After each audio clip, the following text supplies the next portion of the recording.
दोस्तों, स्वागत है आपके अपने ही चैनल मास साहब की पाठशाला में।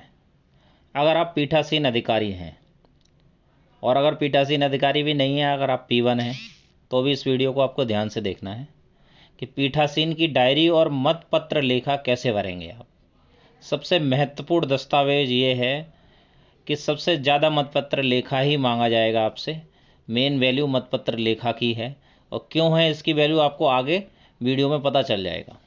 पीठासीन अधिकारी की डायरी, ये 2 पेज की डायरी है। आपको एक ही क्वांटिटी में मिली होगी। अगर नहीं मिली है तो वहाँ से ले लें आप, और अगर वहाँ पे भी उपलब्ध नहीं है तो फिर आपको ये हाथ से बनानी पड़ेगी।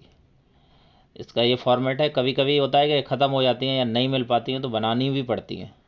तो इस तरीके से बना लेंगे आप पीठासीन अधिकारी की डायरी। सदस्य, प्रधान ग्राम पंचायत, क्षेत्र पंचायत, जिला पंचायत सदस्य के निर्वाचन के संबंध में। विकासखंड क्षेत्र का नाम, विकासखंड क्षेत्र वगैरह का नाम ये आपको मिल जाएगा जो आपको मतदाता सूची मिली होगी उसमें। विकासखंड का नाम देखिए, इसमें जैसे लिखा हुआ है 6 सादाबाद, तो इसको लिख देंगे आप। यहाँ पे विकासखंड का नाम आ जाएगा, मतदान का दिनांक आ जाएगा, मतदान स्थल संख्या व नाम।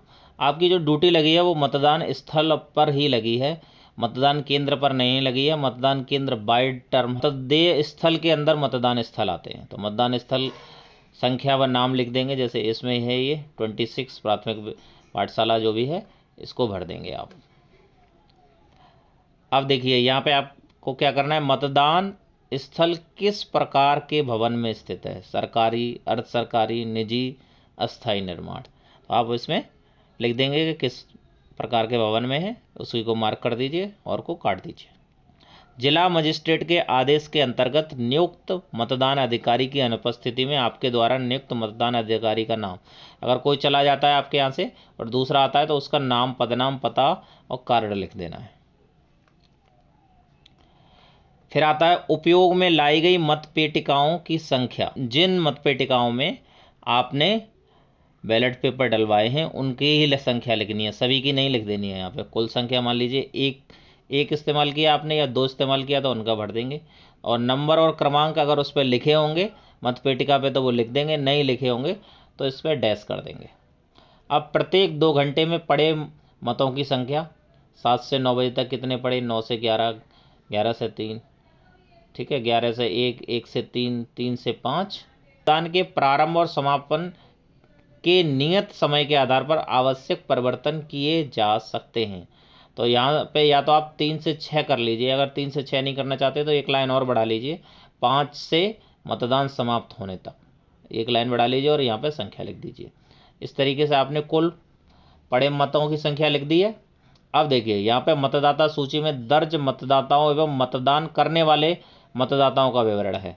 सबसे पहले मतदाता सूची में दर्ज कुल मतदाता मान लीजिए 734 हैं, इसमें 734 हैं इसके अंदर। ये 734 है तो 734 में मान लीजिए 434 पुरुष हैं और 334 महिलाएं हैं। तो यहाँ पे हमारा पुरुष महिला आ गया और योग आ गया। मतदाता जिन्होंने मतदान किया, तो जिन्होंने मतदान किया उनको लिख देंगे पुरुष ने कितना किया, महिला ने कितना किया और योग कितना है। मतदान का प्रतिशत, मतदान का प्रतिशत कैसे निकालना है, कॉलम 3, जो कॉलम 3 में जो लिखे हैं पुरुष, जैसे 434 थे और यहाँ पे 230 ने वोट डाला, तो 230 डिवाइडेड बाई 434 मल्टीप्लाइड बाई 100। देखिए ये फॉर्मूला भी लिखा है, कॉलम 3 में जितने भी लिखे हैं वो डिवाइडेड बाई कॉलम 2 के मल्टीप्लाई किया 100 से। ऐसे महिलाओं का प्रतिशत निकाल लेंगे, ऐसे योग का प्रतिशत निकाल लेंगे। हस्ताक्षर मतदान अधिकारी प्रथम, तो ये P1 के यहाँ पे हस्ताक्षर हो जाएंगे। अब देखिए 9th पॉइंट पे क्या है, इस पॉइंट को थोड़ा सा ध्यान से आप देख लेना। निर्वाचन लड़ रहे प्रत्याशियों की संख्या। देखिए सदस्य ग्राम पंचायत का कितने निर्वाचन लड़ रहे हैं उनको लिखना है। सदस्य ग्राम पंचायत, देखिए मतदान स्थल के अंतर्गत समस्त वार्डों के लिए सम्मिलित, मान लीजिए एक वार्ड में 5 लड़ रहे हैं और 2 वार्ड में 6 लड़ रहे हैं, तो यहाँ पे 11 लिखना है आपको। निर्वाचन लड़ रहे प्रत्याशियों की संख्या लिखनी है आपको 11, ठीक है। ग्राम पंचायत प्रधान के लिए जितने लड़ रहे हैं वो लिख देने। क्षेत्र पंचायत सदस्य के लिए, अगर उसमें भी इनमें भी अगर वार्ड हैं, क्षेत्र पंचायत सदस्य में और जिला पंचायत सदस्य में भी वार्ड हैं, तो वार्ड के दोनों वार्डों को जोड़ के लिखना है। 2 से ज़्यादा वार्ड नहीं होंगे। अगर किसी के में 3 वार्ड मिले तो मुझे ज़रूर कमेंट बॉक्स में कमेंट करना। उपस्थित प्रत्याशियों और उनके अभिकर्ताओं की संख्या। देखिए यहाँ पे ये 3 टर्म है, इन तीनों टर्म को समझ लीजिए। प्रत्याशी, उनके निर्वाचन अभिकर्ता, सदस्य ग्राम पंचायत के कितने थे उपस्थित उनके लिख देंगे। अगर बीच में वो आते भी हैं तो भी आप लिख सकते हैं कि इतने टाइम अगर वो रहे हैं तो भी उनकी काउंटिंग में लिख सकते हैं, कोई ऐसी दिक्कत नहीं है। प्रत्याशी, प्रत्याशी तो जो इलेक्शन लड़ रहे हैं, उनके निर्वाचन अभिकर्ता, किन के निर्वाचन अभिकर्ता होते हैं? देखिए इन दो चीज़ों में नहीं होते, लेकिन ये बीडीसी और जिला पंचायत में हो सकते हैं। जिला पंचायत का क्षेत्र बड़ा होता है तो जिला पंचायत के हो सकते हैं कि निर्वाचन अभिकर्ता हों, प्रत्याशी के निर्वाचन अभिकर्ता हों, तो वो प्रत्याशी का जो निर्वाचन अभिकर्ता है वो मतदान अभिकर्ता को चुन सकता है, प्राधिकार पत्र लाएगा और आपसे मतदान अभिकर्ता वो बन सकता है। और प्रत्याशी या निर्वाचन अभिकर्ता वो आपके पास में नहीं बनेगा, वो तो डायरेक्ट ना, उनके पास में परिचय पत्र वगैरह होंगे तो वो डायरेक्ट वहाँ पे रह सकते हैं। तो उनकी संख्या लिख देनी है इसमें, और जो मतदान अभिकर्ता जो आपके द्वारा बनाए जाएंगे उनकी यहाँ पे संख्या लिख देनी है आपको। ये हो गई बात। 10 पॉइंट में क्या है? दृष्टि बाधिता अथवा शारीरिक असमर्थता से ग्रस्त ऐसे मतदाताओं की संख्या जिन्हें मतदान में सहायता दी गई, तो उनकी लिख देनी है 2, 4, 5 जितने भी लोग उनके हेल्प करने के लिए आए थे, 4 वोट पड़े या 5 वोट पड़े तो उनका लिख देना है 4 या 5 संख्या। देखिए आपत्तिकृत या अव्याक्षेपित, जिसको चैलेंज कहते हैं इंग्लिश में, मतों की संख्या लिख देनी है आपको। 2 की ये चैलेंज या 4 की ये चैलेंज। आपने जब्त कितनी धनराशि की वो धनराशि लिख देनी है यहाँ पे। 5 रुपये के हिसाब से आपने कितनी की, 20 रुपये, 30 रुपये, या अगर कुछ नहीं किया तो 0 लिख देने हैं। निविदत्त टेंडर मतों की कुल संख्या, टेंडर मत भी लिखने हैं आपको, 2, 4, 6 जो भी टेंडर मत होंगे उनको लिखना है। अगर कोई नहीं है तो 0 लिख देना है। यदि मतदान स्थगित करना पड़ा हो तो ऐसे मतदान की अवधि, अगर मतदान स्थगित करना पड़ा हो, मान लीजिए लाइट नहीं हो, बारिश आ गई हो, आंधी आ गई हो, तूफान आ गया हो, कुछ दिख ही नहीं रहा हो, तो आपको स्थगित करना पड़ा हो मतदान, तो उसकी अवधि यहाँ पे लिख देनी है। विस्तृत विवरण अलग से संलग्न करें, तो उसका एक और फॉर्मेट है कि मतदान जब स्थगित करना पड़ा तो उसका विस्तृत विवरण भी आपको लगाना पड़ेगा। जब आखिरी मतदाता ने अपना मत डाला तब का सही समय, जब आखिरी लास्ट वोटर ने जब मत डाला तब उसका क्या सही समय था, 6 बज रहे थे या 6, 10, 15, 20 जो भी हैं वो समय आपको यहाँ पे लिख देना है। अन्य महत्वपूर्ण घटना यदि कोई घटी हो तो अगर कोई और घटना घटी हो तो वो लिख देना है, नहीं तो आपको ये लिख देना है कि मतदान शांतिपूर्वक एवं स्वच्छतापूर्वक संपन्न कराया गया। स्थान लिख देना है, दिनांक लिख देना है, हस्ताक्षर पीठासीन अधिकारी के नाम, पदनाम और मोबाइल नंबर। ये पीठासीन अधिकारी की डायरी हो गई। अब देखिए मतपत्र लेखा तैयार करना, ये बहुत इंपॉर्टेंट डॉक्यूमेंट है, इसी की बहुत ज़्यादा डिमांड है। मतपेटी सील करने के पश्चात पहला काम मतपत्र लेखा तैयार करना है। 4 पदों या स्थानों का निर्वाचन एक साथ कराए जाने की स्थिति में सभी वार्डों के मतपत्र लेखा वार्डवार, देखिए सभी वार्डवार अलग बनेंगे, तथा प्रधान का अलग बनेगा। जिला पंचायत सदस्य एवं क्षेत्र पंचायत सदस्य के मतदान से संबंधित मतपत्र लेखा अलग अलग रखे जाएं, अलग अलग बनाने हैं ये। इसी प्रकार एक से अधिक स्थानों या पदों के निर्वाचन की स्थिति में भी प्रत्येक पद या वार्ड का मतपत्र लेखा अलग अलग रखा जाएगा। इसके लिए आपको लिफाफे पर्याप्त संख्या में प्रदान किए गए हैं। यह लिफाफे सीलबंद ही होंगे। मतपत्र लेखा की एक प्रति लिफाफों में सीलबंद किया जाएगा तथा मतपत्र लेखा की द्वितीय प्रति संबंधित सील्ड मतपेटी के ऊपर टैग किया जाएगा।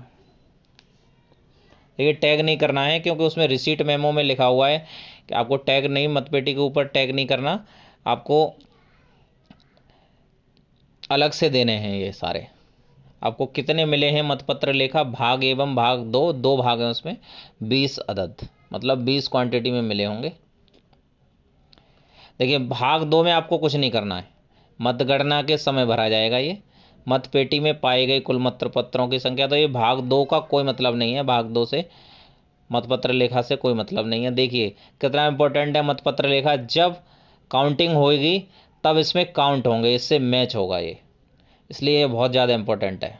यहाँ पे आप लिख देंगे ग्राम पंचायत, ग्राम पंचायत लिख दिया, मान लीजिए ग्राम पंचायत बेदई तो बेदई लिख दिया। के वार्ड 1 1 है या 1,2, अगर दोनों वार्ड से एक ही है तो दोनों वार्ड लिख देंगे। वैसे वार्ड के अलग अलग होते हैं सदस्य, तो वार्ड 1 से सदस्य ग्राम पंचायत, सदस्य ग्राम पंचायत का भर रहे हैं तो सारे और काट देंगे, प्रधान काट देंगे, सदस्य क्षेत्र पंचायत, जिला पंचायत सब काट देंगे। का निर्वाचन क्षेत्र क्रमांक से सदस्य के लिए निर्वाचन जो लागू न हो उसे काट दीजिए। तो ये वार्ड और ग्राम पंचायत होता है उसका, तो वार्ड और ग्राम पंचायत लिखेंगे। जब सदस्य का भरेंगे हम तो उसका वार्ड और ग्राम पंचायत भर दी हमने। अब मतदान स्थल का क्रमांक व नाम, मतदान स्थल पे आपकी नियुक्ति हुई है, मतदान स्थल का क्रमांक और नाम लिख देंगे। फिर मतदान स्थल के पीठासीन अधिकारी द्वारा प्राप्त मतपत्रों की संख्या। देखिए, जब आप मतपत्र ले रहे हों, और पीटू को भी यहाँ ध्यान देने वाली बात है, जब आप मतपत्र ले रहे हों तो सीरियल से लें, सीरियल से रखें उनको, नहीं तो बाद में बहुत परेशानी होगी और लिखने में भी दिक्कत होगी कि कहाँ से कहाँ तक लिखें। तो यहाँ पे आपको लाइन से ले लेने हैं। आपको मान लीजिए 800 हैं आपके वोटर्स, तो 800 लाइन से हों तो लिख देंगे इससे इतने तक। अगर बीच में कोई ख़राब मिलता है तो एक बढ़ जाएगा उसमें संख्या, उसमें इतनी समस्या नहीं है, कुल संख्या कितने मिले। फिर उसके बाद में उपयोग में न लाए गए मतपत्रों की संख्या, अर्थात जो मतदाताओं को नहीं दिए गए हैं। ठीक है, तो यहाँ पे कितने से कितने तक हो गए उनकी कुल संख्या लिख दी जाएगी। प्रयोग में लाए गए मतपत्रों की संख्या, एक में से 2 को माइनस कर देना है, तो यहाँ पे प्रयोग में लाए गए मतपत्रों की संख्या यहाँ पे पता चल जाएगा। मतदान स्थल पर उपयोग में लाए गए किंतु, देखिए यहाँ पे उपयोग में लाए गए किंतु, देखिए ये चीज़ भी भरनी है, मतपेटी में नहीं डाले गए। तो रद्द किए गए मतपत्रों की संख्या क्रमांक यहाँ पे लिख देंगे, कुल संख्या लिख देंगे आप। निविदत्त मतपत्रों की संख्या व क्रमांक लिख देंगे यहाँ पे, क्योंकि रद्द वाले बाहर होंगे, निविदत्त वाले बाहर होंगे, और मुद्रण लेखन की त्रुटि के कारण रद्द किए गए मतपत्र, 3 टाइप के मतपत्र बाहर होंगे जो मतपेटी में नहीं डाले गए होंगे। अब देखिए यहाँ पे तो वो थे जो प्रयोग में लाए गए मतपत्र थे, चाहे वो किसी तरीके से भी प्रयोग में लाए गए हों। मतपेटी में डाले गए मतपत्रों की संख्या कैसे निकलेगी, यहाँ पे इसका योग आ गया 4 का, यहाँ पे क ख ग का हमने योग कर दिया, और मतपेटी में डाले गए मतपत्रों की संख्या, यहाँ पे जो प्रयोग में लाए गए मतपत्रों की संख्या माइनस ये रद्द किए गए, इन रद्द किए गए को माइनस करोगे आप तो यहाँ पे आ जाएगा। तो मतपेटी में जो डाले गए मतपत्रों की संख्या है, स्थान लिख देंगे, तारीख लिख देंगे, पीठासीन अधिकारी के साइन हो जाएंगे यहाँ पे, नाम व पदनाम और पार्टी संख्या। तो इस तरीके से आपका मतपत्र लेखा हो गया। इस मतपत्र लेखा को अलग अलग बनाना है, सदस्य वार्ड वाइज बनाने हैं, प्रधान का अलग बनेगा, ये क्षेत्र पंचायत का अलग बनेगा, जिला पंचायत का अलग बनेगा। आपको बता दिया अलग अलग लिफाफों में भी रखना है ये, और लिफाफे का मुंह खुला रखना है। मैंने पुराना वीडियो बनाया उसमें लिखा हुआ है कि लिफाफों का मुंह इनका खुला हुआ रखना है। ये सांविधिक लिफाफों में आते हैं लेकिन इसका मुंह खुला रहेगा।